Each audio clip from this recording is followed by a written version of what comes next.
Bom dia, boa tarde ou boa noite, sejam todos bem-vindos novamente aqui no nosso podcast, o podcast do Cultura Longboard. Hoje aqui na nossa bancada, de volta, ela está de volta, eu acho que vai ficar nesse empate aí, né? Monique Garcia, Monique Pontes, Bulhões, vamos ver aí, a gente vai botar para todo mundo, pagar uma prenda, todo mundo de vez. E hoje aqui de volta na nossa bancada, nossa amiga Monique Garcia. Oi, pessoal. Hoje eu tô aqui. Hoje vai ser massa, hein? Não vou ganhar a falta hoje no meu ponto.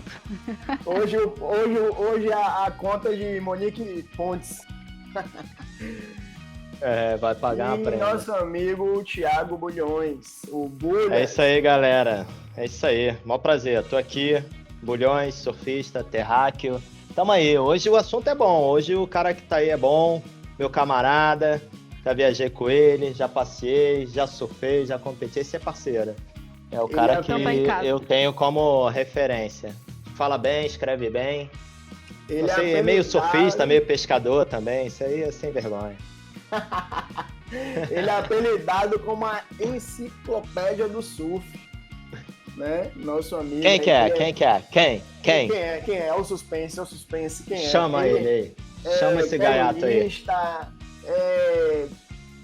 Criador de evento, rapaz, se eu for falar tudo aqui, a gente faz filme. Se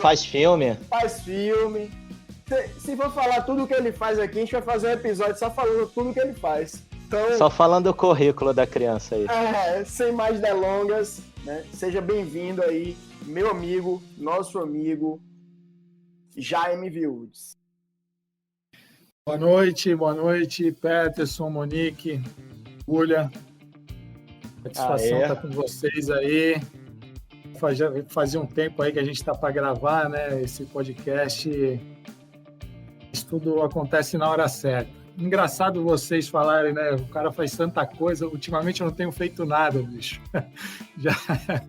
Já faz tempo que não tem filme, não tem coluna, não tem evento. Pegando minhas ondinhas aí. Pegando minhas ondinhas aí de vez em quando, mas ficou aí a lembrança aí de todos os projetos aí, todo o trabalho feito. E isso é que importa, né? O importante é que fez, né? Fez, tá registrado, tá na rede. Ele fala que não faz mais nada, mas ele fica com o olho no peixe e outro no gato. Esse é malandro, não cai nessa não. Que ele não tô fazendo nada, mas ele sabe tudo o que tá acontecendo. Ele tá um olho aqui, um olho ali. A antena tá sempre ligada, né? A antena sempre ligada. A gente fica na resenha ali no WhatsApp, pô, tu viu isso, tu viu aquilo, então ele sabe tudo que tá acontecendo. Pode perguntar que ele sabe. Não faz nada e tá aqui gravando hoje com a gente. Isso, não tem como um programa que fala de longboard, não tem como não gravar com esse cara, bicho. Não existe. Não, para de botar pressão aí, brother. Daqui a pouco aí não vai sair mais nada, né, cara? Já começa a gaguejar, já esquece de tudo, já, fala, os caras encheram a bola do cara, o cara não falou nada, meu. Sem mais delongas. Jaime, eu acho que vale uma apresentação sua, né? Vale você se apresentar aí, porque no nosso podcast, além de pessoas que já surfam, né? Além de pessoas, galera das antigas que escutam e tal, tem também os novos surfistas, a galera da nova geração, a galera que está começando a surfar hoje e que provavelmente amanhã vai começar a surfar também, né? Porque assim, o bom do podcast aqui é que isso aqui é um registro que vai ficar para a vida inteira. Então, como o Bulhões falou aí, não tem como um programa desse de podcast não ter um episódio gravado por você, né? Para poder ficar essa recordação aí. Então, assim, visando, né, que esse podcast vai ser escutado amanhã, depois, e pode ser escutado daqui a 10 anos lá na frente, eu gostaria que você falasse um pouquinho aí sobre você, só para poder a galera que vai escutar saber sobre você aí, saber quem vos fala. Você já começou com a pergunta que eu não queria ouvir, né?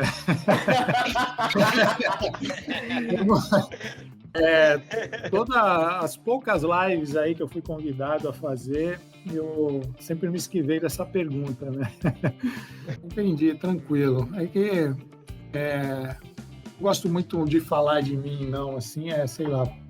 Mas, enfim, cara, hoje eu costumo me apresentar como um surfista como outro qualquer, porque todo surfista é apaixonado, né, pelo que faz e, enfim, para chegar nesse ponto aí de hoje, eu comecei a pegar onda com 11 anos de idade, na verdade muito mais cedo, mas comecei a competir com 11 anos de idade e categorias de base de pranchinha. O sonho era chegar num estágio de competidor de pranchinha mesmo. Os ídolos eram o Michael Quilupo, Damien Hardman, até que eu conheci o longboard. E aí eu me diferenciei dos meus amigos da minha idade, do meu irmão, e comecei a ter outros ídolos que a molecada nem conhecia, como Net Young, por exemplo. Então, aí começou meu envolvimento com longboard, para que eu vi com 15 anos, 16 anos de idade, competindo na ilha de pranchinha. Comecei a competir simultaneamente de longboard, mais por diversão.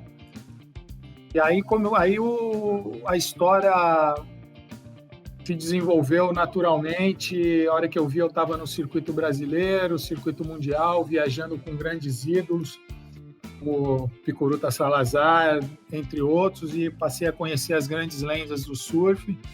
E por necessidade de divulgar as competições, que eu via que não tinha uma mídia naquela época que acompanhava o circuito, principalmente no exterior, eu acabava escrevendo as matérias das competições, e aí acabei entrando nesse universo da mídia, até que a revista Hardcore, através do Edinho Leite, aqui no Guarujá, me convidou para escrever um texto para a revista. E ele gostou e convidou para eu ser colunista. Foi aí que começou essa história de colunista também. Acabei passando pelo site Câmera Surf, que era a referência na época. Depois foi o Waves, aí passando pela Hardcore fui para Fluir. E, enfim, acabei mandando matérias para vários lugares também. Acabei fazendo muitas pautas para o canal Off também, trabalhei na produção toda do programa 9 Pés do Phil Hasman e da Chloé. Cara, fiz eventos, encontros de longboard experience, enfim. Vocês falaram aí alguma coisa aí no começo da apresentação. E Massa. É nada mais do que um resultado de tanto envolvimento, né, cara? Porque eu passei muito tempo da minha vida focado, acho que 90% da minha vida focado exclusivamente nesse universo que a gente tanto gosta, que inclusive acabou dando nome aí ao podcast de vocês, né? Cultura longboard. Pode crer. Pode crer. O currículo... Tu não falou do filme. Falou do filme? Esqueci o nome. Lisergia Clássica. Lisergia Clássica. Teve o filme também, né, cara? Acabei fazendo um filme. E era uma vontade que eu sempre tinha de fazer um filme aí, depois dos filmes do Rafael Sobral lá, que ele fez no final dos anos 90, ano 2000. Eu tinha vontade de fazer, mas era muito envolvido com competição, né? Eu sempre fui um cara muito competitivo e disputei para valer mesmo circuitos regionais, circuito brasileiro, e eu fiquei, se eu não me engano, 13 anos disputando direto o circuito mundial de longboard, viajando bastante, estava sempre viajando para fora também só para pegar onda e para fazer intercâmbio com os gringos, né? Então o filme ele acabou saindo só mesmo depois que eu tirei o pé do acelerador das competições. E E aí eu tive a oportunidade de realizar esse sonho, essa vontade de fazer um filme. Na verdade, era para ser um filme enxuto, com 4, 5 surfistas. Acabaram entrando 93 surfistas no filme. Nossa. Praticamente do mundo inteiro. E era para ser um filme muito mais surfado, né, cara, do que falado. No final da história virou um puta de um documentário e foi um filme muito mais falado do que surfado. Eu tive que, para caber tudo em 1h15, tinha imagens incríveis, assim, a gente viajou Peru, Califórnia, Costa Rica, uns mares incríveis. A gente teve que picotar muito as ondas para caber. O filme, por eu ter sido jornalista especializado, tinha conteúdo muito precioso ali falado que não poderia ficar de fora. Então, até as imagens de ação acabaram sendo um pouco sacrificadas. E foi sofrido por conta disso o filme. Pô, mas isso aí é o charme todo do filme, bicho. Não é um filme de surf, né? É um filme de vida. O filme é muito maneiro. O currículo é grande, mas eu vou assumir aqui que o Viúdes hoje ele é minha principal referência, porque quem me conhece sabe, eu vou falar aqui, já vou entregar logo o jogo, Viúdes. Tem a minha altura. Então, quando a gente sempre procura, né, o surfista com a mesma altura, só que eu não tenho nem 2% do surf que ele tem, mas é isso aí. Como ele já escreveu aqui, ó, tô vendo uma matéria aqui que fala a pecinha de cima, né? A peça de cima, e tem uma que eu gosto muito também, eu sempre sou muito crítico com o material que eu produzia, né? Sempre fui muito crítico. Nunca gostava de ler depois de publicado. Tomava muito cuidado antes de mandar para ser publicado, né? Mas essa particularmente eu gosto muito, daquela que fala da teoria da canela seca. Eu tô falando isso porque o Peterson, não só o tamanho, mas acho que o biotipo, né? Esparrudo assim e tal, canela mais grossa, né? A gente sempre sofre um pouquinho. Acaba botando o cara com a canela seca, ele acaba pisando mais suave na prancha, a prancha não oscila tanto, né? Já os mais parrudos são mais brutos, né? Na pisada, na caminhada. A hidrodinâmica acaba sofrendo um pouquinho. Vamos ao que interessa, né? Viúdes, fique à vontade. O espaço é todo seu. Jogue duro. E vamos começar essa história aí. Vamos lá. Eu confesso que eu não me preparei muito aí para esse papo. Eu estava numa semana meio corrida e agora de tarde eu queria fazer isso, mas aí o Terral soprou, já viu, né, cara? Falei, vou recorrer à memória velha de guerra aqui, vamos ver se eu me recordo tudo direitinho. Tranquilo, acho que dá para fluir. O longboard no Brasil, ele veio... Primeira coisa, ele veio para ficar, né, cara? Final dos anos 70, o longboard começou a ressurgir na Califórnia, né?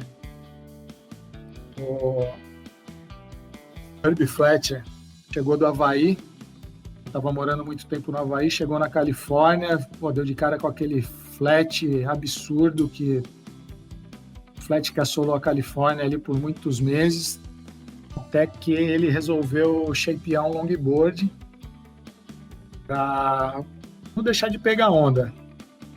E aí começou a virar uma febre, aquilo começou a disseminar de novo na Califórnia.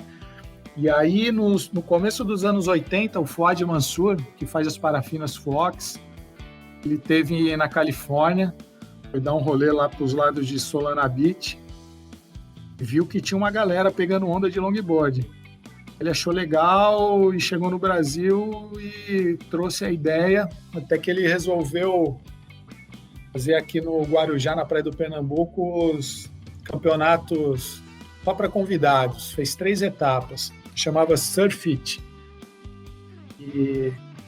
Então ele chamou uma galera né, que ele achava que se identificava com o negócio, né, com o Chico Paioli, enfim, galera braba aí. E reuniu a galera, só convidados, botou o nome de todo mundo no pôster do campeonato. E ali foi o embrião, né? Eu acredito que meados dos anos 80, se não me falha a memória. Você falou aí do Herbie Fletcher, né? O Herbie Fletcher. Eu tava assistindo os vídeos, eu tava até comentando com Bulhões, né, que ele, num período em que a galera nem queria surfar de longboard, ele tava assistindo um vídeo que ele fez acho que foi um mini longboard, que ele descia de joelho, ele entrava no tubo e fazia manobra dentro do tubo, e aí foi depois disso aí que ele fez uma prancha de longboard e tal, enfim, o cara era um monstro, né? Mas ainda atividade total, cara. Você vê o cara no Havaí até hoje com 70 anos de idade e ele pega pra caramba. Pra quem não sabe, ele é pai do Christian Fletcher, do Nathan Fletcher, né? Big Rider. Christian Fletcher foi o cara dos precursores do aéreo no mundo, né? Os surfistas mais radicais do mundo. Massa. Então, assim, e aqui no Brasil, como é que esse cenário chegou? Foi, então, nos anos 70 ali, com o Fuad reunindo a galera para andar de longboard? Na verdade, não. Já meados dos anos 80, né? Como eu falei ali, já o Fuad era 80. O Fuad foi lá dar um rolê na Califa ali no início dos anos 80. Chegou em Solana Beach, viu aquela cena toda lá. E quando chegou no Brasil, ele reuniu essa galera para os campeonatos da Surfit. E convidou aí uma galera de peso que ele achava que se identificava com o negócio. E aí foi um embrião. Aqui no Guarujá, na praia do Pernambuco, ele fez 3 campeonatos. E aí o negócio, ele botou a faísca que ele colocou ali, começou a pegar fogo. E aí, eu lembro do Neco falando que ele voltou a produzir longboard, né? Depois de... Ele teve que produzir. O Neco tem uma história relacionada a isso também, que é interessante nessa época aí. Porque depois desses campeonatos aí, a galera ficou realmente com vontade de pegar onda de longboard, né, cara? Então,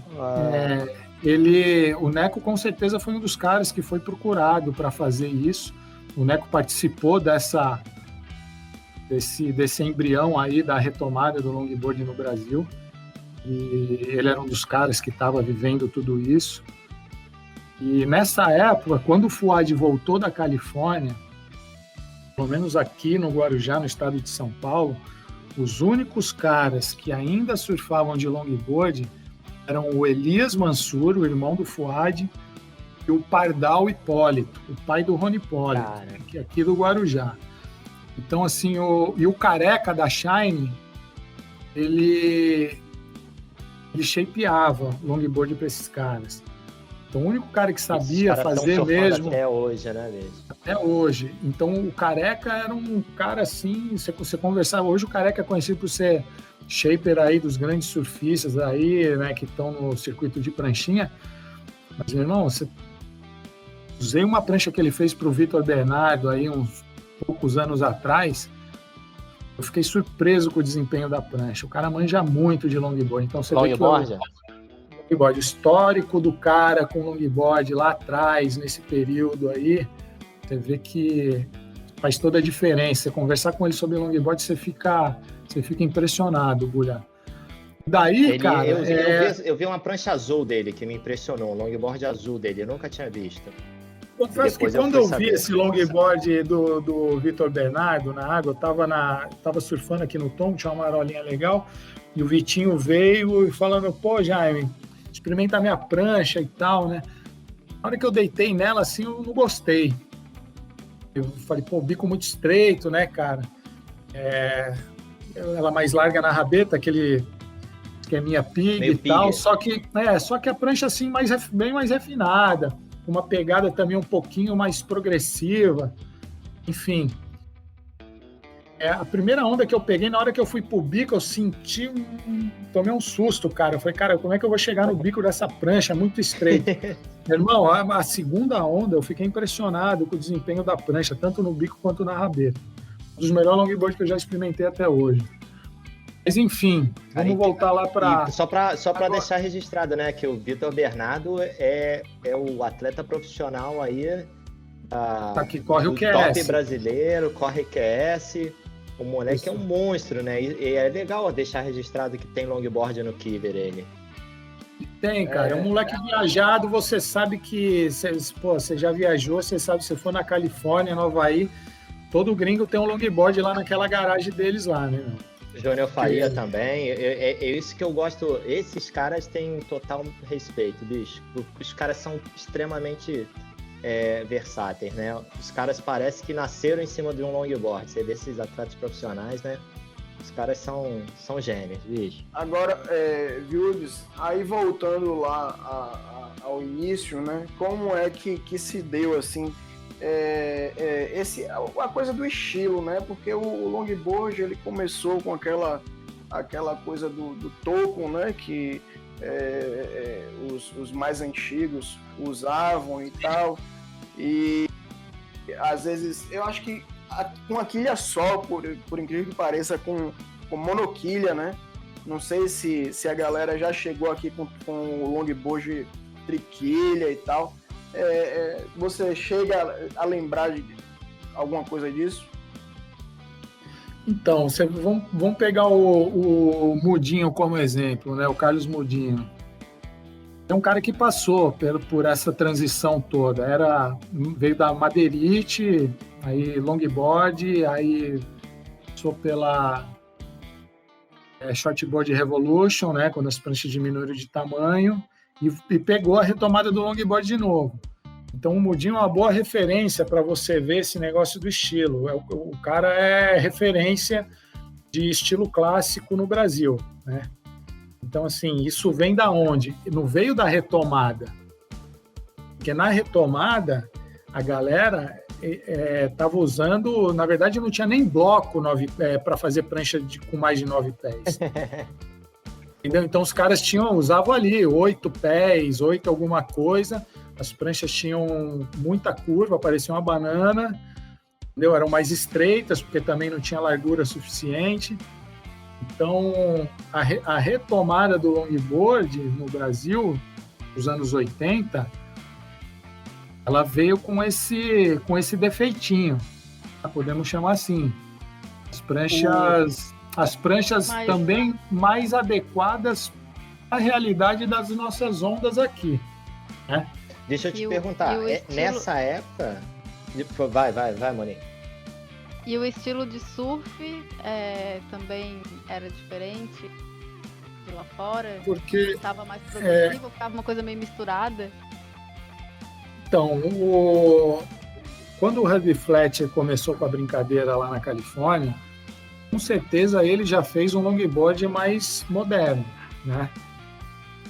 Até porque ele veio do Havaí, ele era um cara que pegava ondas grandes no Havaí, então... Com certeza, ali no final dos anos 70, quando ele começou a resgatar o longboard, ele já fez uma prancha muito mais progressiva, podemos dizer assim, ainda que não como as progressivas de hoje.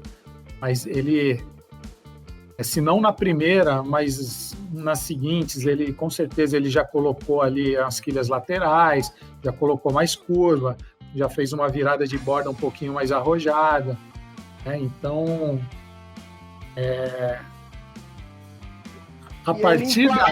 ele emplacou um estilo, né? Cara, ele foi para muitos, para os puristas, ele foi o vilão, brother. Entendeu? Ele colocou o longboard progressivo no mundo, bicho. Deixa eu te perguntar, aquela retomada que os caras viram que o longboard não estava morto, foi aquela foto dele surfando no Hawaii que saiu na capa da Surfers, não foi isso? Exatamente, que ele lançou até o slogan, a emoção está de volta, né? Putz, pode crer, então é isso. Ele mandando um stretch, na verdade, assim, né? Mandando um stretch 5, aquela prancha vermelha e amarela, saiu na capa da Surfer, e a chamada era o quê? Fazia 10 anos que o longboard não saía em uma revista de surf. O longboard tinha morrido. E eu achava que aquilo nunca mais ia voltar. Até que veio o Herbie Fletcher, emplacou uma capa, né?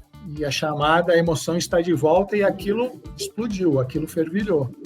E aí ele já, seguindo a pergunta da Monique, ele fez com certeza, puxou uma prancha mais arrojada. Nessa veio outros shapers também, californianos, o australiano Bob McTavish também. Aliás, o Bob McTavish, cara, ele foi mais vilão ainda, já esboçou ser vilão antes do Herbie. Porque lá, Por quê? ainda em 66, ainda, antes da Shortboard Revolution, ele shapeou a Magic Sun, que foi a emblemática prancha do Net Young, que foi a prancha que marcou, que foi o embrião da Shortboard Revolution, porque todo mundo ainda usava longboards 10 pés, 12 pés, aqueles puta toco, e me fugiu o nome dele, tá falando dele agora. Não o Net Young, pô, o Bob McTavish. Bob McTavish. O McTavish fez a Magic Sun para o Net Young correr o Mundial de 66 em San Diego. O que ele fez? Uma 9.4, uma prancha menor, uma pegadinha um pouquinho mais progressiva para ser uma prancha para trabalhar com um pouquinho mais de progressividade, para ser uma prancha um pouquinho mais arrojada. Enquanto todo mundo navegava só na linha horizontal, a referência principal naquela época era o Dave Nuriva, tido como o melhor nose rider do mundo. O Net Young já vinha fazendo um trabalho de curva, puxando para dentro, subindo, atacando o lip, ainda que não podemos falar que dava batidas e tal, enfim, mas ele já subia, fazia o esboço do base lip. E ele foi campeão mundial, porque ele chocou o mundo com aquela abordagem. Então o Bob McTavish, ele foi antes da Shortboard Revolution, foi um dos caras que começou a buscar progressividade no surf. E a partir daí veio a Shortboard Revolution, que foi esse intervalo, até vir o Herbie Fletcher com essa situação toda aí que acabou culminando na retomada do longboard no mundo, até a chegada no Brasil, como eu comentei anteriormente. Mas então pode-se considerar o Herbie Fletcher o pai do longboard?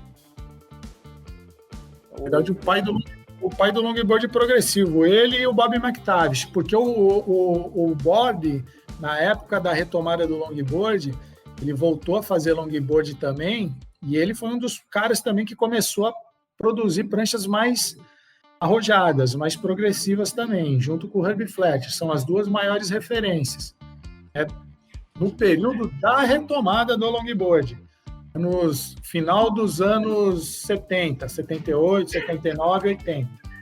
Esses caras começaram. Deixa eu trazer aqui então pro... Rapidinho, Bulhas. Legal você contar essa história, Vildes. Eu lembro que eu te conheci aqui em Salvador no Mundial do Pena Longboard, aqui o Classic, né? Aqui em Jaguaribe. E você contando essa história aí do Herbie, me veio à memória aqui de mencionar, né, esse fato, porque já que a gente está colocando a história do longboard, eu acho que vale a pena mencionar isso, porque assim, nesse período aí que eu te conheci, foi o último evento de expressão que a gente teve aqui em Salvador, foi o Pena Mundial Longboard Classic, né, na Praia de Jaguaribe, que foi no ano de 2009, se não me engano, não me falha a memória. E depois disso, o longboard se apagou totalmente daqui de Salvador, né? E aí foi em 2019, 10 anos depois, que né, eu já vinha fazendo uns subtreinos por aqui e tal, e aí foi quando eu consegui, né? A gente já não tinha mais revista Fluir, não tinha como fazer nada disso, mas foi quando eu trouxe o Noise Rider Festival, eu trouxe, né, um estilo de evento, né, um festival que para poder a gente reacender a cultura do longboard aqui, reacender o longboard na Bahia e conseguir colocar né, a capa do evento no canal off, né? Então, assim, foi o ressurgimento aí depois, só fazendo um comparativo, lógico que eu estou muito longe do Heavy Fletcher, mas só fazendo um comparativo, aí você falou isso, aí me veio a memória e a vontade de contar, né? Porque eu sou muito feliz em ter feito parte disso aqui, principalmente do longboard na Bahia, né? Porque foi muito bacana e depois disso, de fato, o longboard acendeu e hoje você chega aqui em Salvador, as praias de Salvador, 90% é longboard. Cara, o longboard tem essa magia aí, né? Todo mundo sabe, basta jogar uma fagulha ali que o negócio incendeia mesmo. E legal, infelizmente eu não pude estar no teu evento aí, mas espero que na próxima edição eu consiga participar aí com vocês. Deixa eu voltar no tempo aqui pra gente não perder o foco da história. Também quero. Naquela parte que a gente estava falando do cenário nacional, depois que você falou do evento do FUAD e tal, da retomada, a minha dúvida é, em qual momento você acha que o longboard que os caras usavam aqui, que eu tenho certeza que FUAD, Fadi, Elias, esses caras andavam de single fin, parecido com o que tinha lá fora, mas com dificuldade de construir aqui, provavelmente com pranchas importadas. Em qual momento você acha que começou a ter o longboard progressivo como a gente conhece nos anos 90? Mesmo, Bulha, foi aí mesmo na retomada nessa brincadeira que o FUAD fez, porque, como eu te falei... Os caras já estavam de triquilha ali? Já tava, porque a maioria não tinha nem prancha, cara. Os caras, muitos que participaram que foram convidados para o evento, não tinham nem prancha, porque era uma coisa muito nova que estava ressurgindo, né? Então, muita gente surfou com prancha emprestada. E não tinha muita referência, né? O mundo não era globalizado como é hoje, não tinha Instagram, né, bicho? Então, cara, não tinha bloco, irmão, não cabia. As placas que eram fabricadas aqui no Brasil não cabiam longboard. Então, ali, até pelas características das nossas ondas e por ter sido muito colado ali na Shortboard Revolution, esse movimento que foi forte pra caramba, tava todo mundo surfando com pressão, buscando radicalidade. E aí você pega a situação de não ter a prancha apropriada, né? Que as pranchas tinham que ser mais estreitas, com mais curva, menores, uma onda buraco e fecha rápido, que é a característica da maioria das ondas do Brasil. Só podia dar nisso, só podia dar num surf mais de rabeta mesmo, uma expressão, tudo. Até que, lógico, começaram a ter eventos mais importantes, como a Copa Coca-Cola, que o Rico fez, que foi logo na sequência ali do FUAD, e depois veio o circuito, aí veio a fundação da Brasp, né, em 1987, e aí o Brasil passou a ter um circuito de pranchinha e junto entrou o longboard, né? Então, assim, a galera que competia de pranchinha, que estava no circuito de pranchinha da Brasp, estava correndo junto no longboard também, cara. Caras como Ricardo Bocão, meu irmão, todos os caras que eram referências ali. Os caras competiam as duas categorias, né? Competiam, as duas categorias que não tem, eu digo assim, que não tem relação com o longboard hoje, né? Mas os caras competiam porque veio forte também.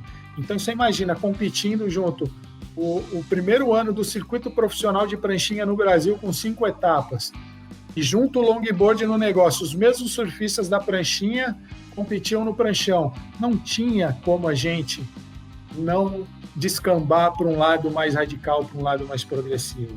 Juntando com aquilo que eu falei, com a característica das nossas ondas, as pranchas que eram fabricadas aqui, só podia dar nisso, só podia dar no que deu, entendeu? Até que em 1988 com a vinda do Net Young para o Sandeck Classic, a galera começou a ter uma noção, uma ideia do que era realmente uma prancha de longboard, como ela deveria ser, e um surf de longboard como ele deveria ser também. Porque o Net Young Por falar veio nisso, aqui... você tem uma cópia, né, dessa prancha aí, né?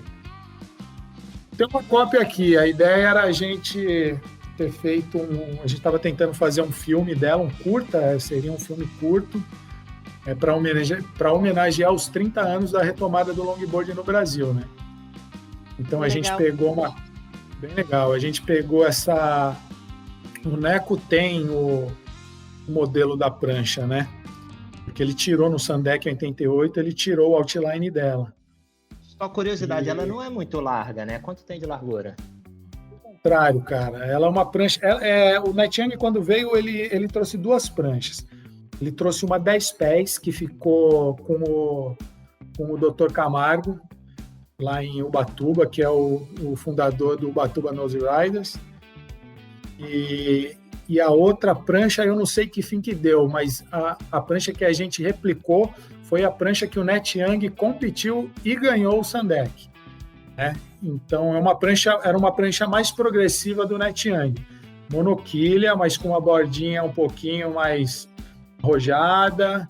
Ela não tinha muita curva, uma prancha mais retinha. Ela não tinha 23, Bulha, ficava nos 22 e pouco, eu não me lembro bem de cabeça, mas ela ficava nos 22 alguma coisa. Eu lembro desse outline pegando ele na mão e medindo, e realmente era 22 e pouquinho, 22 e um quarto, 22 e meio, e o que foi o que me chamou bastante atenção. Era um single fin uma prancha difícil, uma prancha difícil de surfar, cara. Não é fácil, é uma prancha bem técnica. Eu gostaria que na laminação dela, eu gostaria que ela tivesse ficado com um pouco mais de flex. Ela ficou muito rígida, talvez aí tenha matado a prancha. Enfim, eu tô com o modelo dela que ainda era fazer um filme, a gente chegou a gravar algumas cenas, mas acabou não indo para frente. Eu espero que a gente possa retomar em breve. Legal. Jaime, e nessa época aí dos anos 80 tinha alguma mulher no cenário do longboard? Boa. Monique, vou te falar que eu acredito que não, eu não me recordo, tá? Sim, esporadicamente pode ter tido alguma ali que andou pegando acho que foi mais ali. Nos anos 90, né? Sim, para os anos 90 já veio uma galera mesmo do surf feminino, e aí o negócio também começou a fervilhar entre as meninas também, né? Mas nos anos 80 acho que era mais a macacada mesmo que estava brincando. Eu lembro dessa pergunta aí de anos 70 e 80, eu lembro do Arpoador Surf Club com Fernanda Guerra, Eliana Oliveira, tinha uma mulherada já inscrita nos eventos. Você pega a ficha dos eventos lá e tinha elas nos eventos. Não sei se elas continuaram andando de longboard. Eu sei que no período da retomada, assim, eu não tenho relato nenhum. Tudo que eu andei, que eu pesquisei na época do jornalismo, na época do Licergia também, eu não me lembro de ter relato disso, não. Boa, manda aí, Pat. No filme Licergia, eu não assisti porque na época eu tentei até comprar o filme com viúvos, mas meu computador, já nessa época aí do filme, ele não lia CD, né? E o VOD ele só tava com a mídia física. E aí eu não sei, no filme tem alguma mulher, Júlio? Tem, cara. Tem sim. Tem a Eliana Oliveira, das antigas lá, da época do Arpoador, anos 60. Tem a Chloé. Cabeça assim, mas tem umas meninas sim, cara. Tem as gringas, tem um monte de gringa lá na Califórnia, a gente filmou. Tem a Lindsay, uma das estrelas do filme, né? E ela deu depoimentos sobre competição, free surf, sobre surf clássico, progressivo, sobre a Califórnia. Ela é um personagem marcante do filme.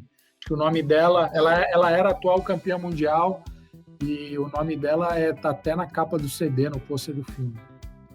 E voltando aí lá para trás, viu? A questão do material, né?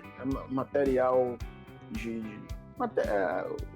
laminação, bloco, o que foi que lá atrás, né?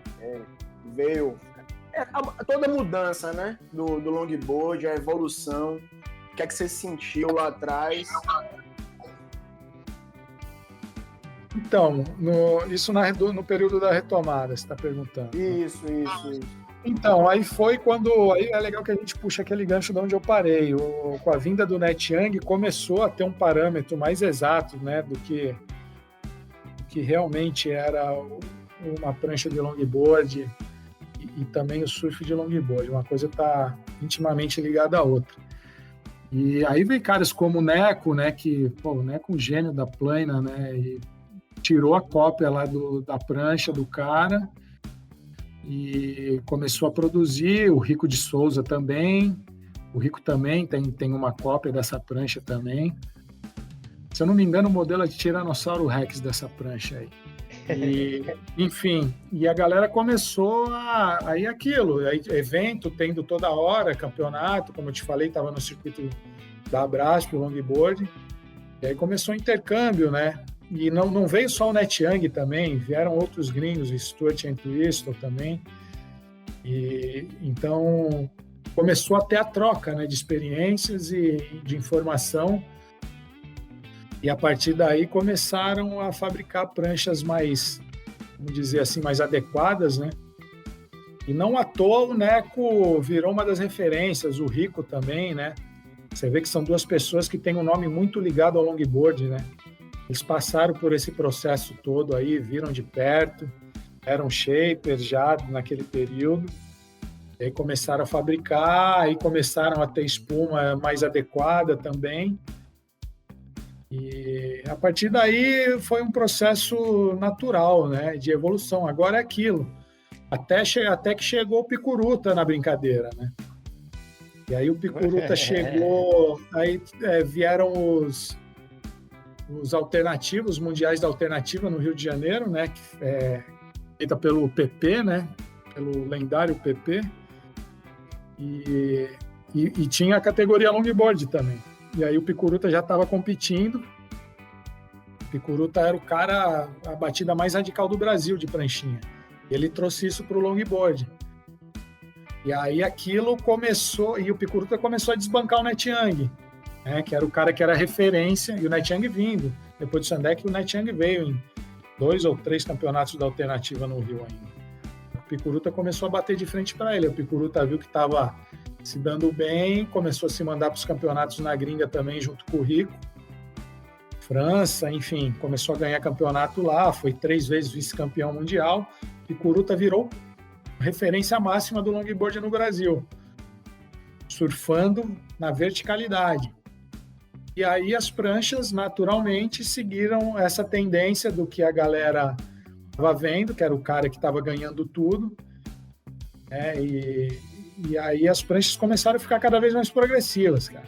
Inclusive, nesse período, o próprio Joe Tudor andou muito de prancha progressiva, né? Se você pegar o documentário do Joe Tudor lá, ele tem ele, criança, usando prancha com 3 quilhas, dando batida. Enfim, claro, a classe... Todos esses caras, a galera mais nova que chegou no esporte agora, esses caras não sabem essa parte da história, né, Jaime? O CJ Nelson era conhecido pelos aéreos de longboard, né? O CJ Nelson acho que é o cara mais versátil do mundo, assim, cara. Naquela época ele surfava com o tocão, com o log de verdade, mas era log mesmo, né? Não era uma prancha monoquilha com linhas tradicionais, toco mesmo, prancha pesada, toda arrebentada, quilha 12, e o cara andava no clássico, no sapatinho mesmo, bonito, e também ele andava muito com longboard progressivo, triquilha, com bastante curva, com borda fininha, estabilizadorzinho, lateral, mandando aéreo, mandando layback, cutback, roundhouse, Incrível. E não só ele, eu vi Kevin Connelly. Tem uma prancha do Kevin Connelly. Pô, Kevin Connelly. O Laplan, lá no Rio de Janeiro, na Macumba. O Laplan tem uma prancha do Kevin, na casa dele. Triquilha. Então, Kevin Connelly, assim... O Kevin Connelly saiu de cena um tempo. Mas para a molecada que chegou agora, que não sabe quem é, o Kevin Connelly era o cara que batia de frente com o Joe Tudor. Né? E que eu já vi em Portugal botando o Joe Tudor na combinação. Dando baile no Joe Tudor na final em Portugal. Outro cara que era ruim também, que de carne de pescoço mesmo, era o Colin McPhillips, né? Caramba! McPhillips progressivo de natureza, assim, né, cara? Você vê que o cara que era... Era difícil, bicho, ganhar daquele cara. Parece aqueles caras, parecia Android, né? Fabricado, né, brother? Aquele parecia robô. 300 cutbacks, um mais bonito do que o outro, floater, batida. Cada para tudo quanto é lado, o longboard devia ter 2 kg aqueles longboard dele. Você vê, né, cara? Você vê como a relação como é íntima, né? Ele é pupilo do Bill Stewart, né? O Bill ele é referência das pranchas progressivas. Você já foi provavelmente já foi na loja dele lá em São Clemente, na fábrica dele. Foi contigo, né? Junto, né? E tu sabe dizer quando começou, então, o clássico aqui? As pranchas maiores, eu chegar material para prancha mais clássica. Boa. Voltar para essa linha do tempo aí, Jaime. Como é que a gente foi migrando para o single fin? Bom, aí beleza, aí passou esse processo todo aí que a gente estava conversando, né? Veio a geração do Picuruta, tudo. Aí quando foi final dos anos 90, início dos anos 2000, o negócio estava radical demais, assim, né, cara? Então eu lembro, assim, de estar em alguns campeonatos de ondas longas, por exemplo, no Peru, ondas de 2 metros, mares até maiores, assim, que cabia 300 manobras e mais uns 50 nose ridings e ninguém fazia bico e tirava 9,5. Não precisava mais fazer bico, né? Então, assim, começou, não só no Brasil, mas no mundo, acho que começaram a perceber que a coisa estava perdendo sentido, né? E aí, o Joe Tudor sempre bateu muito nessa tecla, né, de que o negócio tinha descambado para um lado que não estava fazendo sentido, muito criticado pela galera que ainda estava no circuito, mas de uma certa forma ele tinha razão, até que ele começou a fazer os campeonatos dele, né? O Duct Tape, e você vê que começou a dar mais ibope do que os próprios campeonatos da ASP na época, né? Até antes da WSL. E aí quando veio a WSL, trocou a ASP pela WSL, eles tentaram, a WSL quis colocar o longboard com critérios clássicos mesmo, tradicionais. Só que os competidores bateram pé, né? Não aceitaram a mudança e, enfim, ficou ali meio que um chove no molha, né? Mas não puxando mais para as manobras tradicionais, mas a galera ainda usando pranchas com 3 quilhas, com características um pouco mais progressivas. Consequentemente, o surf não era o surf que os loggers gostam de ver, né? Até que, de tanto bater nessa tecla aí, a WSL bateu o pé de uma vez por todas. Acho que foi preparando o terreno, né, no período aí. E ano passado cravou mesmo para fazer o critério clássico, obrigatório usar os logs, né, aquele critério todo baseado no surf do Joe Tudor, né, o critério de julgamento hoje da WSL é baseado no surf do Joe Tudor. E que ano que foi isso, mais ou menos? Ano passado. Tá. Achei que tinha sido mais... As mudanças começaram mesmo a partir de 2013, né, que eu tava conversando com o Rabelais e tal, esses caras já começaram a empurrar isso aí pro... Empurrar, Bulha, mas é como eu falei ali no começo. Mas não colou, não pegou. Não colou, exatamente. Então, assim, colou. Para bom entendedor, uma cena basta. Isso aí. Para bom entendedor, uma cena basta. Eu acreditei que ia ser, mas quando eu vi, percebi que não era, né? Claro, estava muito mais tendencioso para as manobras tradicionais. Mas tanto no Mundial quanto aqui no Brasil, eu só fui ver mesmo no Mundial no ano passado. Tá? Agora sim, agora o que foi legal, porque foi uma transição, porque eu vi uma galera que melhorou, é difícil falar que melhorou assim, porque todos são excelentes surfistas, mas pro meu gosto encheu muito mais meus olhos ver a galera surfando, buscando a linha horizontal, muito mais, ainda que botando uma borda na água, cravando uma borda na água para dar um cutback bem redondo e bater na espuma lá, dando uma batida aqui, outra ali, mas muito mais focado nas manobras de bico. Os caras começaram a usar muito mais o Uniturn, começaram a caprichar muito mais no hang ten, porque o hang ten antes era, naquele período que eu te falei da alta progressividade, o hang ten era um complemento. Quando, na verdade, o hang ten tem que ser tudo, né? E aí eu vi o Phil, quando ganhou o segundo título mundial dele, ele deu um show, irmão. Impressionante como ele se reinventou e como agregou valor no surf dele aquilo, né? E entre outros caras, né, que a gente assiste. Entre outros caras, falando de brasileiros, o Diguinho, o Rodrigues Faia, começou a mandar aqueles cutback Saquarema, né? Altamente progressiva, né, cara? Mas o que ele começou a fazer? A essência dele, ele não jogou fora, ele começou a mandar o Unitane, aquele joelhinho dobrado, só que com borda na água. Ou seja, ele melhorou a manobra. No meu entendimento, ele melhorou a manobra pra caramba.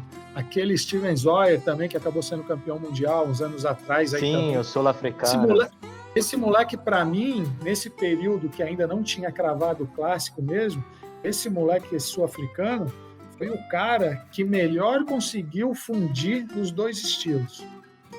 Perfeito. Ele surfava com uma polidez, com uma fluidez, uma velocidade, uma beleza plástica, leveza, absurdo, cara, absurdo.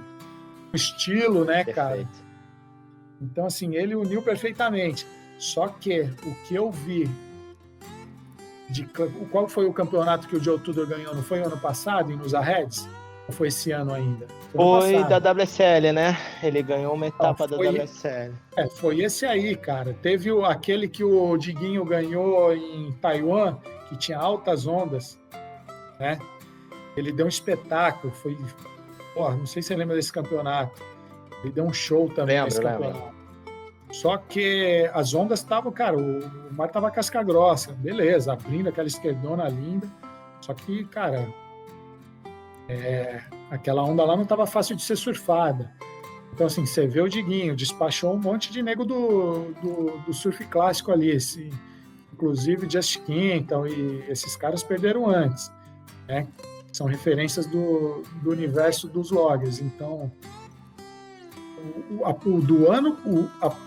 desde o ano passado, a partir do ano passado, sim, que eu vi que cravou no surf clássico os critérios de julgamento, foi somente no ano passado.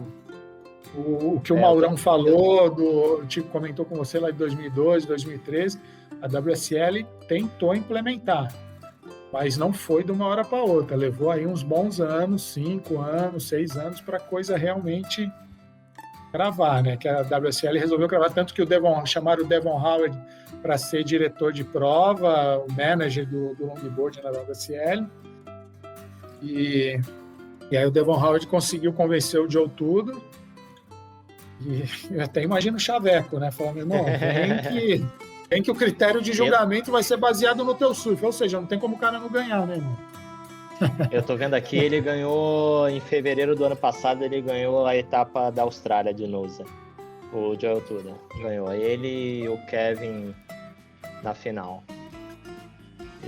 E, cara, você tava falando aí, eu tô pensando aqui, você acha que todo esse cenário do longboard competitivo ter alterado essa proposta de sair de um surf vertical para um surf mais horizontal, você acha que isso refletiu no surfista amador de alguma forma? Então, cara, aí é uma coisa que eu ia falar. As competições, elas são importantes porque reúne e promove o intercâmbio, então ela dá uma norteada na coisa, né? Mas assim, você vê que teve uma molecada no Brasil que estava surfando no clássico já muito antes do ano passado. Né? Não, sim. Que é o Caio, o Pedro, a molecada lá do Rio de Janeiro, vieram com bastante força nisso e alguns os pontos do Brasil também, enfim, mas principalmente essa galera. E esses caras, eles não esperaram a WSL, né, tomar decisão. Os caras foram atrás da essência deles. No meu entendimento, eles viram que aquilo que vinha sendo surfado nas competições não agradavam a eles. Eles foram procurar o lugar deles ao sol, né, cara? Então, assim, os campeonatos do Joe Tudor são festivais, né? Não dá nem para chamar de campeonato. Eles tiveram muita importância para disseminar essa cultura a cultura log pelo mundo, né? Então, eu não lembro exatamente quando que o Joe Tudor fez a primeira edição do evento dele. Mas a partir do momento que porque o Joe Tudor, eu lembro quando eu estava no circuito, o Joe Tudor batia de frente direto com a SP, querendo colocar o critério clássico, o critério de julgamento, baseados no surf de Mickey Dora e David no Rio. E a SP nunca quis. Até que ele encheu o saco daquilo, garantiu os 2 títulos mundiais dele, que ia garantir a aposentadoria dele pro resto da vida. E aí ele foi fazer o dele. Ele falou, já que esses caras não querem, eu vou fazer o meu e eu vou foder com a SP. Eu vou mostrar o que é o negócio. E ele conseguiu. Ele conseguiu, uma boa parte do plano dele deu certo. Né? Foi aqui no Duct Tape. Duct Tape, que é só para convidados. São 16 surfistas convidados, 16 caras que ele gosta do surf dos caras. Entendeu? Ele varia um nome ou outro de campeonato para campeonato, mas são os queridinhos do Joe Tudor. Então, assim, ele fez o dele e difundiu isso para o mundo no auge do surf globalizado, da mídia social, do Instagram, do Facebook. Ele espalhou essa cultura pelo mundo, né? E aí começou a molecada aqui no Brasil, outra molecada na Califórnia. A Califórnia já era cultura mesmo, mas fomentou na Califórnia mais ainda. A Austrália, que também tem uma pegada bastante progressiva, os australianos são muito competitivos. Você vê nos Arreds como aquilo acendeu, né, cara? Tem todo o lado cultural de Nos Arreds, que já é dos caras mesmo, mas aquilo lá, ele jogou uma fagulhinha ali e aquilo explodiu. Mas eu acho que a cultura do longboard no Brasil, eu acho que ela demorou um pouquinho. Eu acho que o longboard em si, ele existia, a galera fazia o surf e tal, mas a cultura mesmo, aquela cultura nativa do longboard no Brasil começou um pouco mais tarde. Assim eu acho, né? Cara, eu vou dar minha opinião. Nossa história com o esporte é muito recente, cara. A gente não tem muita bagagem histórica. Os caras, a gente tá construindo a nossa história ainda. Você chega em lugares como a Califórnia, você vê o neto surfando com o avô. Então já tem uma bagagem muito maior que a nossa. Tem que levar isso em consideração também. O nosso cenário está em transformação total. Você vê que a gente saiu de um longboard recentemente, a gente saiu de um surf de longboard progressivo para um longboard mais clássico, mais tradicional. Então isso tudo está em construção, né? Verdade. Bem. realmente a gente está engatinhando. A gente tem a vantagem de que hoje o mundo está globalizado, a informação a gente tem hoje na palma da nossa mão.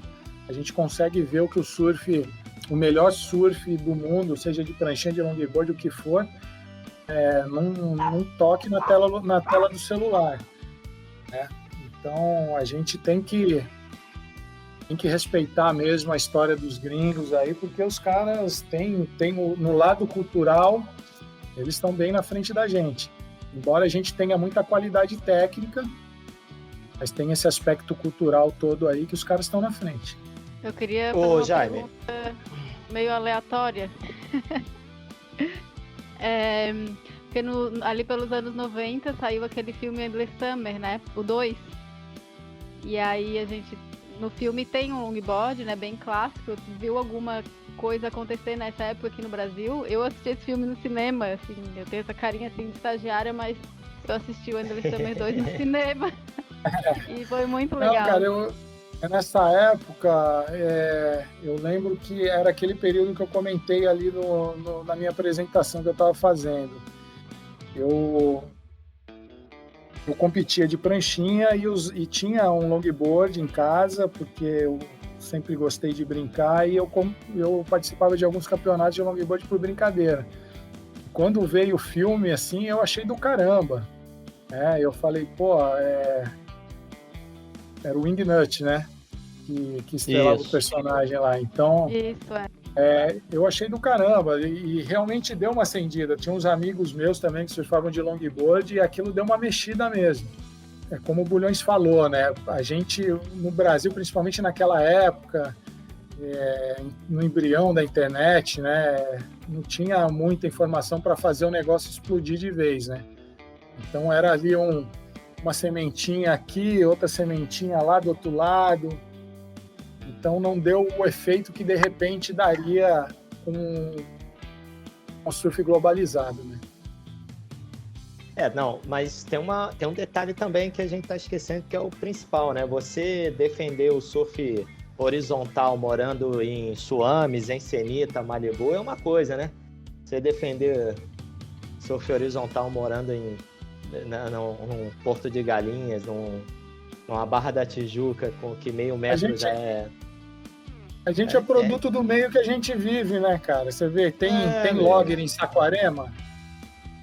Tem logger em Saquarema? Não tem logger nem em Saquarema. Nem o Modinho, brother. O Modinho cai de quadriquilha, cai com 5 quilos em Saquarema, bicho. Nem ele, que é a geração tradicional do longboard, ele consegue... É que nem aquele brinquedo de criança, que tem as pecinhas, uma redonda, uma quadrada, uma triangular, e tem os buraquinhos para encaixar cada uma. Não vai passar. Cara, isso. Você não vai conseguir colocar o quadrado no buraco do triângulo. Não vai entrar, bro. Não vai entrar, cara. Agora, assim, você vê... É isso que a galera tem que entender também. Exatamente. A galera do longboard tem que entender isso que você está falando, para deixar claro, porque não é todo lugar que cabe um longboard tradicional single fin, né, Jaime? Não é, cara. Assim, eu gravando um podcast para Flamboyar uma época aí, e o Juninho Faria me perguntou, né, a respeito disso, das minhas pranchas e da época da alta progressividade e tal. E ele me perguntou o que eu achava do log. Eu falei, cara, para mim log é a essência da coisa. Eu tenho meu log aqui, eu adoro. Na época que eu estava competindo, cara, o Neco fazia minhas pranchas, pergunta para ele fazia, eu nem entrava mais na sala de shape com ele. Ela falou, Neco, faz 4 daquele jeito, só muda uma rabeta assim. Vou tomar um pouquinho, uma era 21, 3, 4, eu falei, faz uma com 22 alguma coisinha para ser uma mais larguinha. Eu tiro um pouquinho de curva para uma onda mais gorda, como era a Boca Barranca. Mas era isso. E cara, depois que eu larguei o osso da competição, eu comecei a experimentar um monte de coisa, e comecei a fazer... Hoje, assim, eu tenho, sei lá, 5, 6, 7 longboard, nem sei aqui, eu tenho um triquilha. O resto tudo é monoquilha. Agora, sim, tem uns que... Tem o log mesmo, um que tem um pouquinho de mais curva, que é esse modelo da rabetuda do Marcelo, tem um que é mais retão, né? Tem tem um que é uma mistura de conceito, do monoquilha, entendeu? Então, assim, para quê? Justamente para esse fator da onda. O fator onda é que vai escolher a minha prancha, entendeu? Então, não adianta você querer brigar ali com o mar, insistir numa situação. Tudo bem, não que você não possa ir log num mar buraco, num mar cavado, ou você ir com uma prancha progressiva numa marolinha de meio metro gorda. Pode ir, cada um faz o que quer, tem liberdade para fazer o que quer, surf é diversão. Mas ali, para potencializar a tua diversão, né, você tem que ter opções de prancha para determinado tipo de mar. Vou voltar aí, pegar um negócio que você falou aí, senão passa batido, antes que eu esqueça. Fala pra gente aí de Boca Barranca aí, como é que foi, que eu sei que há muitos anos atrás você já deu trabalho no evento de pé no bico lá, do Veinho. Conta pra gente aí que muita gente não sabe, não conhece o pico e provavelmente nunca ouviu falar, né? Os caras hoje em dia não falam muito. Muitos anos atrás aí tu chamou de velho na caruda, né, bro? eu lembro que eu tava no colégio, bicho, que eu queria ir nesse evento com vocês, eu não conseguia. Eu falei, não tem dinheiro pra ir. Eu já tava fazendo doutorado em Harvard. Conta pra gente aí, pra galera lembrar desse evento, que tem pouca divulgação esse evento. E era um evento que reunia uns caras muito pesados, bicho, para andar no bico. Na verdade foram dois, né, cara? Esse aí que você tá falando teve mais repercussão porque valeu para a etapa do Mundial. Não Exato. A categoria Nose Ride, né? Não, mas era dentro do Rabbit Kekai. O Rabbit Kekai é um havaiano, um beach boy havaiano das antigas, que dava nome ao campeonato que acontecia todo ano na Costa Rica. Acho que por 2, 3 ou 4 anos, ele valeu pontos para o circuito mundial, mas aconteceram ali mais de 15 edições do Rabbit Kekai e muitas vezes era só um festival. Eu acabei indo em muitos. Algumas vezes tinha mais 2 ou 3 brasileiros lá só competindo, porque não valia pontos para o circuito mundial, a galera não investia para ir. Mas eu fui em 2005, foi antes desse que você estava se referindo, ia ter o campeonato Rabbit Kekai mesmo, e eu cheguei lá, para minha surpresa, estava o Gai Takayama, que é sobrinho do Donald Takayama, apresentando um circuito paralelo que ia acontecer junto com o campeonato, junto com o Rabbit Kekai. E aí eu fui na apresentação lá um dia de noite lá no hotel, antes do campeonato começar. E era um campeonato só de nose riding, é no cronômetro. Os caras mediam a área de bico da tua prancha, botavam silver tape, e aí eles ficavam em cima do palanque com binóculo, abriam contagem. Quando você passava o pé de trás da faixa, eles colocavam na tua prancha, eles abriam contagem. Então você podia ir e vir. Como a onda é muito longa, você podia voltar para a rabeta e ir para o bico. Toda vez que seu pé de trás passasse aquela faixa, eles abriam contagem de novo. E aí ia somando. Uma onda você podia ir para o bico 4, 5 vezes. E aí somavam quanto tempo que você ficou no bico no total. Valiam 4 ondas. Então nesse primeiro ano, cara, foi muito louco essa história. Pouca gente sabe disso. Por isso que eu pedi para você contar. Esse que você está se referindo foi em 2006. Em 2005, a final foi eu, Taylor Jensen, um francês que andava muito no bico, eu esqueci o nome dele, e o Matthew Moore, o sul-africano. Sul-africano, chato pra caralho também. Chato pra caramba. E aí, irmão, e eu sempre passei muito tempo ali em Boca Barranca, tenho muito amigo lá, eu ia para os campeonatos, acabava ficando um mês largado lá, então conheço muito bem aquela onda. E aí, cara, no começo da bateria meio que deu uma parada no mar, assim, o mar tava bom, cara, 1 metro de onda, só que o mar deu uma parada, assim, e tinha um amigo meu sentado no canal, o local lá, o Fred Kruger, que é um dos locais lá. E aí ele começou a me posicionar e ele falou, cara, ele me colocou em 2 ondas, foram as 2 únicas ondas que entraram nos primeiros 10 minutos de bateria. Eu digo as 2 únicas ondas boas mesmo, assim, o resto só veio onda meio pororoca, assim, que espumava na frente. E aí, cara, aconteceu uma pilantragem ou seja, irmão, eu tinha feito tava com sobras para ganhar o campeonato, o tempo que eu passei no bico naquelas 2 ondas que eu peguei. Eu falei, pô, vou ganhar esse campeonato, cara. Aí, dali a pouco, eu olho pro lado e vejo o pai do Matthew Moore, cara, entrando na água pelo canal e falando, pô, galera, então, nós vamos recomeçar a bateria. Porque pô, aí eu falei, pô, mas por quê? Ele falou, porque não entrou onda boa na bateria, tu acredita? Por que não entrou onda boa na bateria? Eu falei, pô, lógico que entrou onda boa. Eu peguei as 2 boas que entrou, né? Mas não teve jeito, meus argumentos foram em vão. E aí, assim, cara, os caras recomeçaram o campeonato e de primeiro eu acabei caindo para 4º, né? Porque também veio o lado emocional, já fiquei puto também. E perdi o tesão de estar ali, né, cara? Eu falei, vou sair da água, porque os caras, por mais que eu ganhe de novo, os caras não vão me dar, né?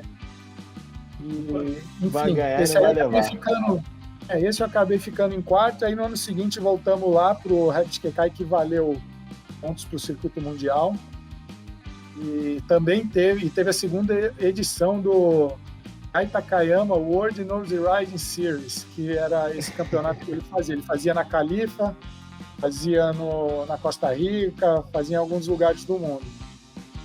E aí nesse eu fui para a final também, com o CJ Nelson, com o Elliot Goodley, que é um inglês. Pô, anda muito. E o outro moleque era um daqueles californianos monstro do bico, assim, que você nunca nem ouviu falar. Na Califórnia tem em cada esquina, né?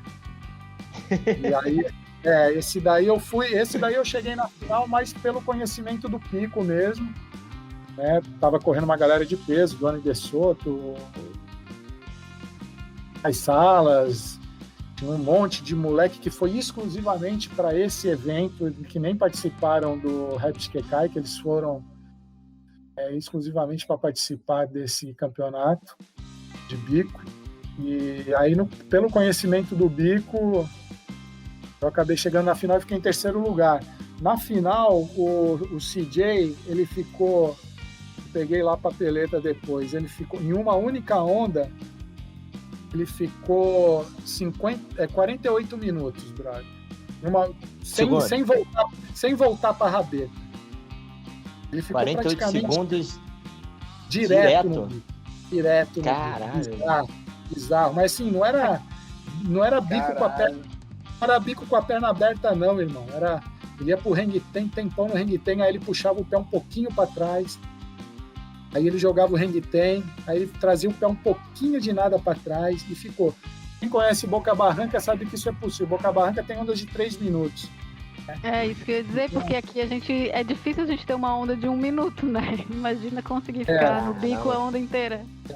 Então, assim, o meu somatório total na final foi 58 minutos, das 4 ondas. O CJ Nelson, em uma onda só, ele ficou 48 segundos. Caramba, isso é muito tempo, é um tiro muito grande. Eu lembro quando, na semifinal, que eu cheguei na semifinal, aí o CJ Nelson veio até mim, né, cara, pegou minha prancha, assim, que ela era uma prancha que eu fazia especialmente para Boca Barranca. Era uma prancha monoquilha, mas ela era mais larga do que as pranchas progressivas, tinha menos curva, mas ainda assim podia falar que era uma prancha progressiva. O CJ Nelson pegou minha prancha e não acreditou, brother, porque ele tava com uma 10 filha do tamanho dele. E aí ele falou, cara, como é que você conseguiu chegar até aqui com essa prancha? Com esse papel. Aí foi, cara, acabei chegando ali em 3º lugar, acho que eu ia 50 vezes pro bico na mesma onda, enquanto ele ia uma só, ele ia 50.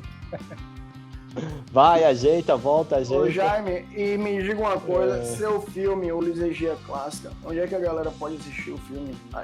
Tá rolando ainda? Onde é que a galera... Tá, né? Infelizmente não tá. Ele tava numa plataforma, cara, chamava Look, e essa plataforma ela veio pro Brasil para concorrer com o Netflix na época e acabou não não dando muito certo, apesar de que tinha vários filmes excelentes lá, filmes muito bons de todos os gêneros. Aí ele chegou a ficar ali por uns 3, 4 anos e teve até bastante visualização, bastante download, e tinha em DVD também, mas aí esgotou tudo e acabou o contrato com a Look lá, e a produtora que detém os direitos patrimoniais do filme acabou não renovando com eles.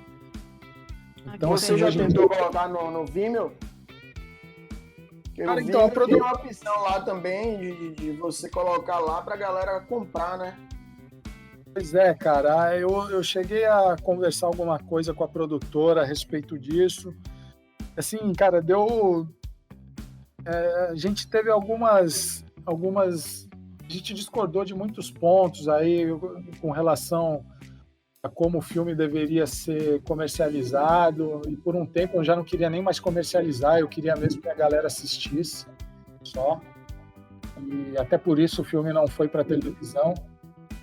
E acabou rolando um impasse aí. E vamos ver aí se mais para frente aí eu consigo convencer os caras a disponibilizar para a galera assistir. Boa!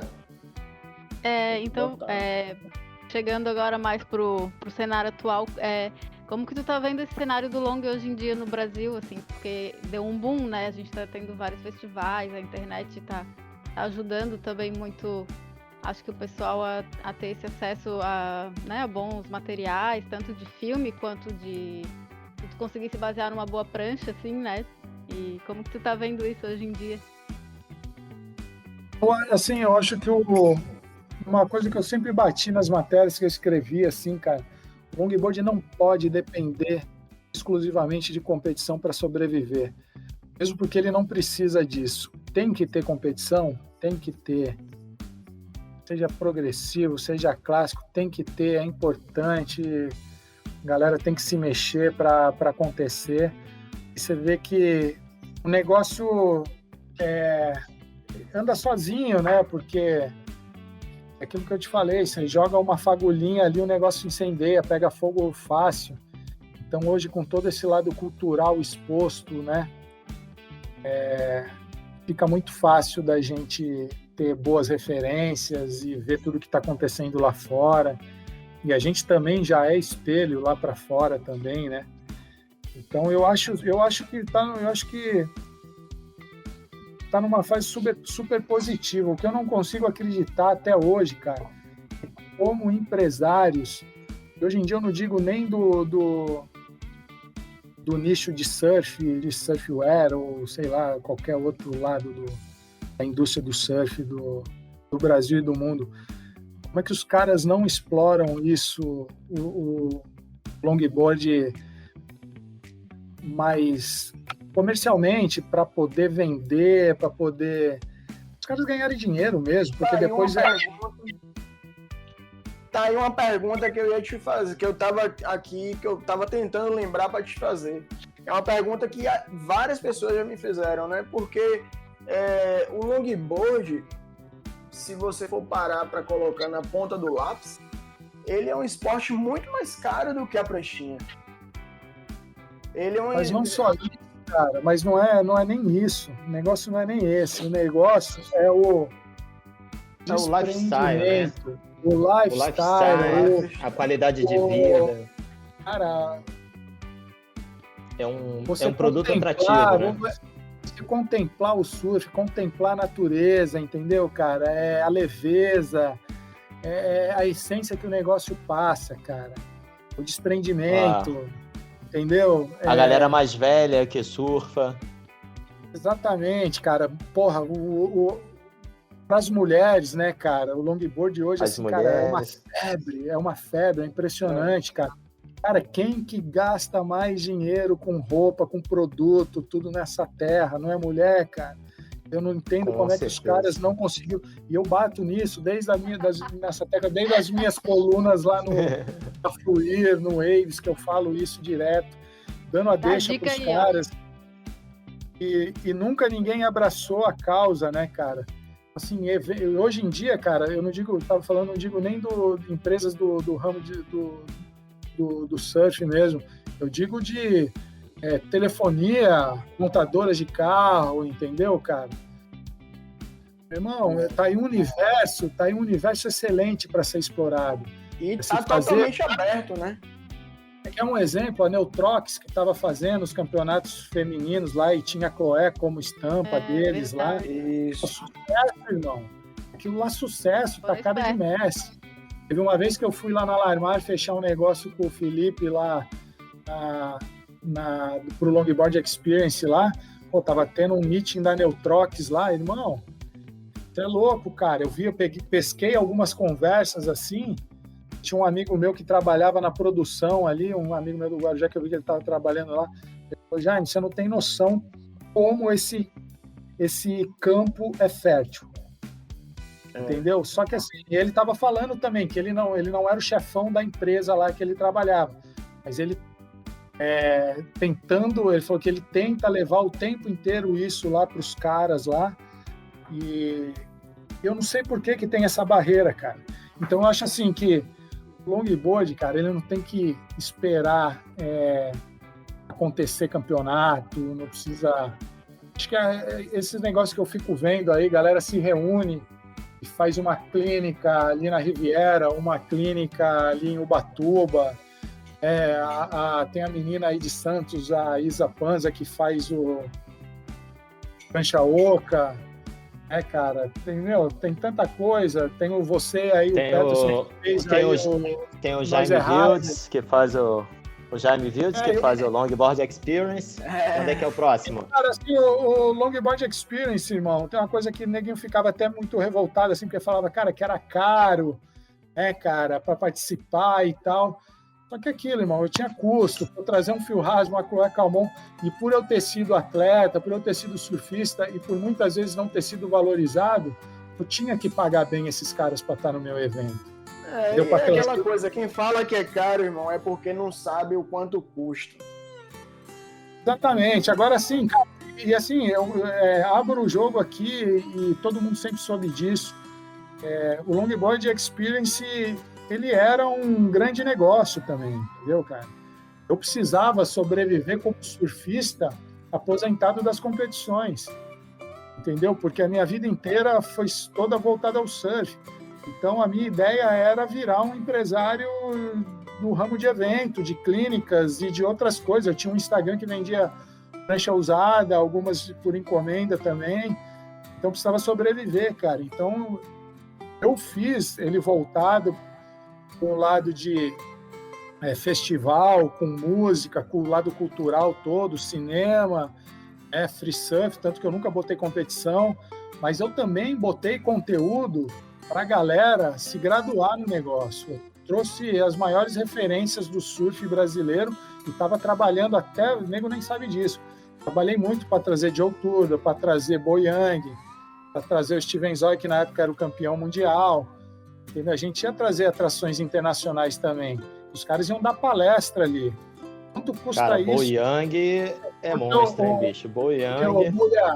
Porque os caras viam aquele monte de apoiador ali, os caras achavam que cada um cara daquele, que era tudo indústria de base, irmão.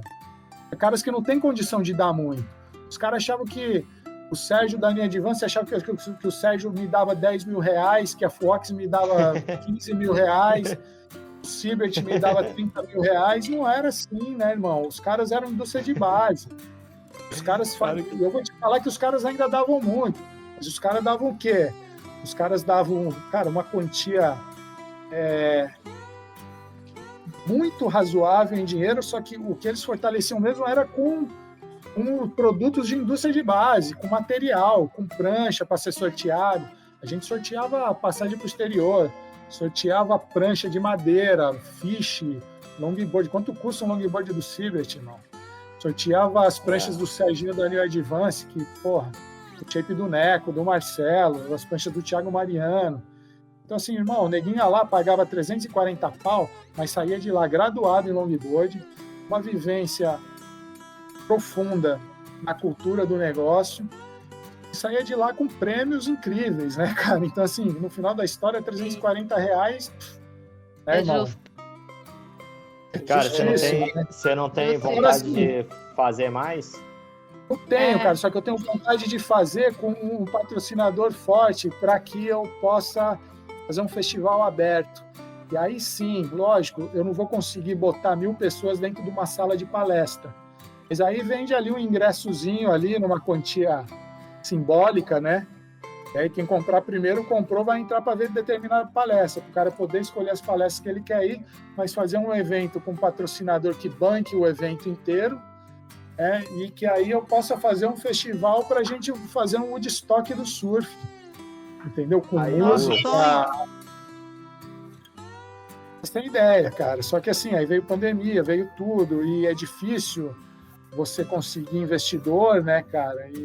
Eu acho que com essa pandemia aí, eu não sei se Não é o a momento, gente vai. né? Não, e a gente vai demorar um pouquinho aí para poder retomar esses eventos assim maiores Grandes tal, grandes projetos, grandes apoios. Vai demorar. Vai E demorar. temos outros projetos futuros aí já? Não, Monique, na verdade não. Cara, eu tirei mesmo um período sabático mesmo, assim, para mim mesmo, para dar uma atenção para mim mesmo. Tô trabalhando com coisas fora do surf. E tava precisando me estruturar, porque, na verdade, teve até um período que eu cheguei a ganhar dinheiro com surf, mas era novo, tudo que eu ganhava eu gastava com viagem, não consegui fazer o pé de meia, estava precisando comprar minha casa, estava precisando estruturar minha vida, e então eu resolvi dar um tempo de trabalho, porque assim, o que eu estou querendo dizer, eu até falei isso na live que eu gravei com o Rafael lá do Clube Longboard 013 lá. O surf não vai te dar dinheiro, o longboard não vai te dar dinheiro. Você só vai ganhar dinheiro com surf se você estiver no WT e se você for cavalo de chegada. Estiver disputando o título mundial. Perfeito. Do contrário, você não vai ganhar dinheiro. Então, assim, eu tô com para fazer 46 anos daqui uns dias. E, cara, eu não tinha minha casa até hoje, eu precisava estruturar minha vida, entendeu? Então, eu tirei esse período para poder trabalhar com outras coisas e estruturar aqui, montar um alicerce, e aí sim, um pouquinho mais para frente, poder voltar a brincar aí com surf. Até comentei com um amigo meu esses tempos aí, eu não quero mais tirar mais nada do surf, eu quero dar, né? Então, assim, isso que eu falei, que quando eu for fazer um evento, eu só vou fazer se for com um patrocinador forte para bancar todos os custos do evento e poder reunir lá, sei lá, 500, 1.000, 2.000 pessoas. O seu evento aí foi muito inspirador, né? Acredito que inspirou muita gente. E, inclusive, me inspirou também, né? Eu fiz o Nice Rider Festival aqui, foi na unha mesmo, né? Não tive patrocínio, não tive grana. Foi um evento que eu não gastei R$1. Agora também eu tive alguns apoios legais, né? Tive prancha, sorteei prancha, foi bem legal. E consegui botar aí 110 pessoas no evento, vindo gente de vários lugares do Brasil, né? E foi bem bacana. Uma pena que você não veio, mas se Deus quiser, na segunda edição aí, você, Bulhões, Monique, as Moniques, com certeza, estaremos aqui. Estaremos aí. Cara, a gente já tá indo pro final então, né? Isso aí. Eu quero fazer minha última pergunta, então já tem quase 2 horas de gravação aí. Ô, Jaime, qual que você acha aí que é o futuro aí do esporte? Para onde que a gente está caminhando? Tem alguma ideia? Longboard, cara, irmão, é isso aí, cara. Eu acho que assim, como eu falei na outra live lá, não é querer jogar areia no barato de ninguém, não, mas o futuro cara, é pegar onda, se divertir, irmão. O longboard tem essa bandeira do desprendimento, de não ter compromisso com nada. Aproveita o surf, aproveita porque é o barato que é. competições são importantes, vão continuar existindo, a gente precisa ter nossos campeões aí também. Então, assim, mas eu digo pra galera, assim, não se apegar muito, né? Porra, eu vejo que tem uma galera da minha geração que sofre muito com isso e tal. Eu falei, irmão, deixa... Não espera nada do longboard, porque o longboard é isso que você está vivendo agora e vai continuar existindo. Vou pegar um gancho, Bulha. Teve uma época quando o stand-up explodiu no Brasil. Eu lembro, cara, que o Serginho da New Advance, eu fui atleta dele, né, cara? Na época que eu competia, acho que foi na minha melhor fase até. E a gente rolou uma resenha rápida, assim, tudo. Ele falou, agora o negócio é stand-up, não sei o quê. Eu cheguei a comentar alguma coisa com ele. Eu falei, cara, o longboard nunca vai morrer, irmão. Escreve o que eu tô te falando, Serginho. O longboard nunca vai morrer. O stand-up, ele vai cair. Vai chegar ele tá vivendo esse boom e vai chegar uma hora que ele vai cair. Porque é uma prancha que dura muito, é cara, não é todo mundo que tem condição de ter, né, cara? Não é muito fácil. Perfeito. Lógico, o de passeio sim, mas o de surfar não. Então, assim, cara, e o longboard, irmão, é a essência do negócio. O negócio nunca vai morrer. O que aconteceu? O que a New Advance virou hoje? Referência do quê?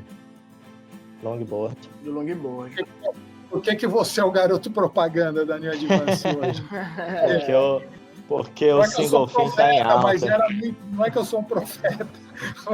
Mas, apesar de estar meio barbudo, eu não sou. É que para mim era muito óbvio, cara. É isso tudo que eu estava dizendo. É a essência do surf. Então, assim, qual que é o futuro do longboard? O futuro do longboard é isso, cara. Vai continuar sendo desprendimento, vai continuar sendo a diversão, vai continuar sendo o desapego, vai continuar sempre em alta. Passa uma imagem muito boa, né, cara? O cara deslizando num longboard com qualquer idade. Passa uma imagem muito boa.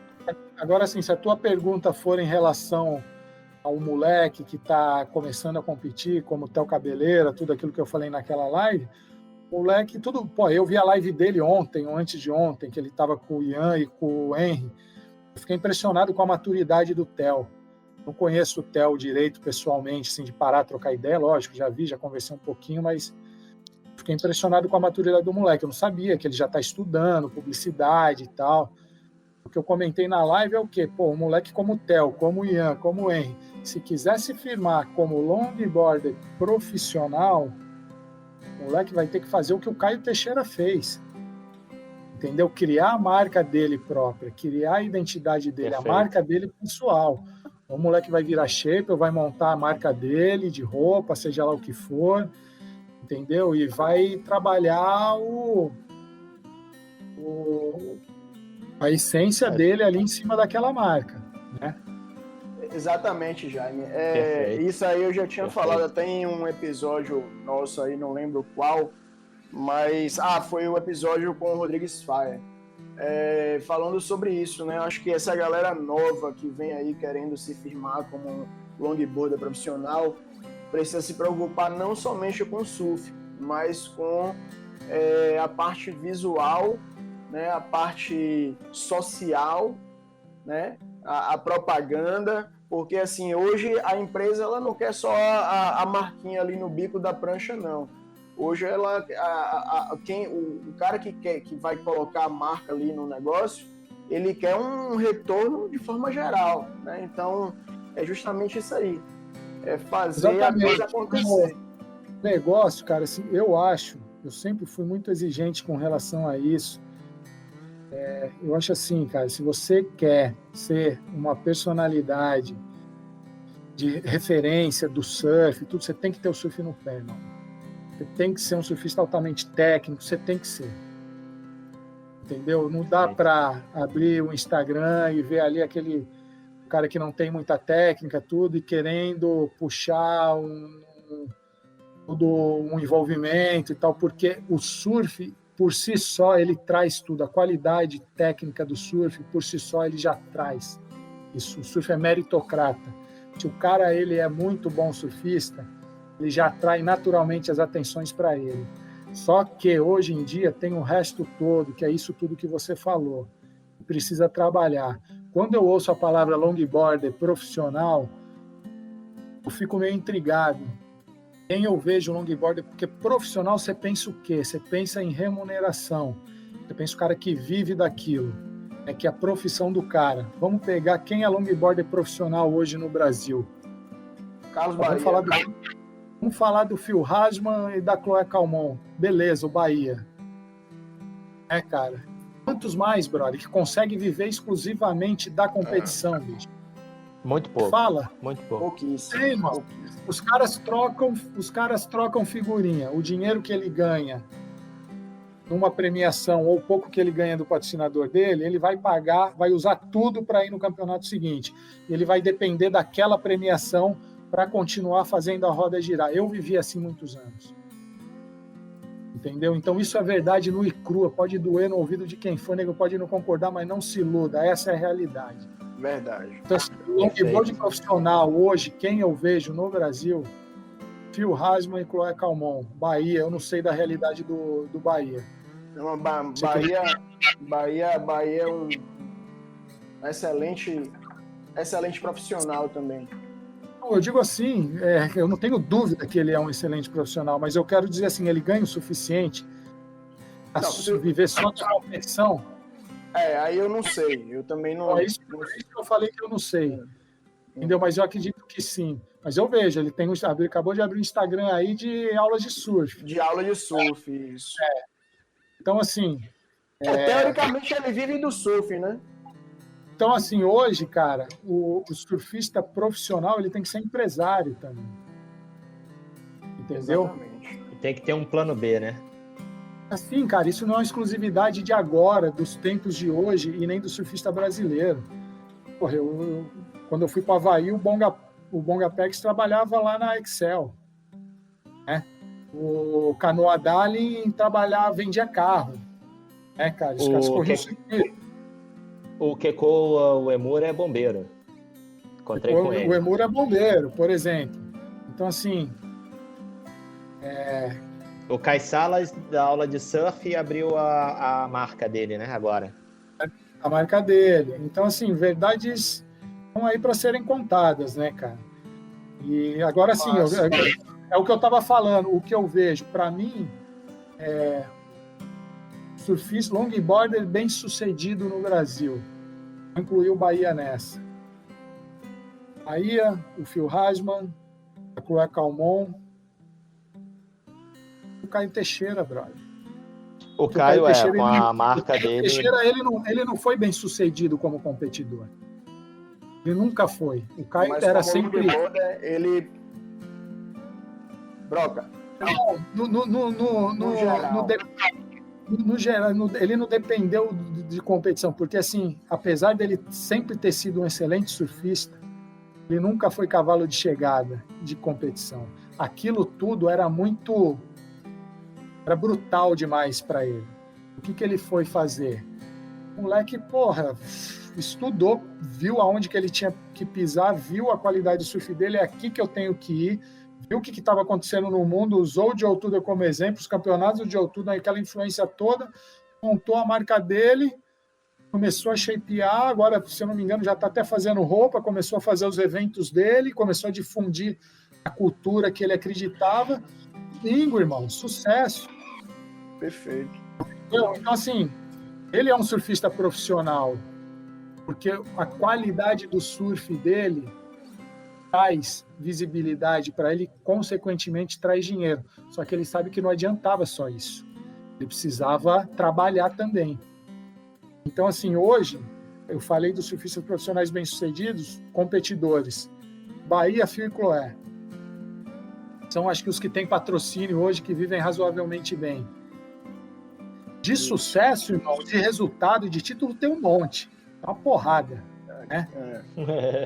Só que quantos vivem com salário só para pegar onda, só para competir?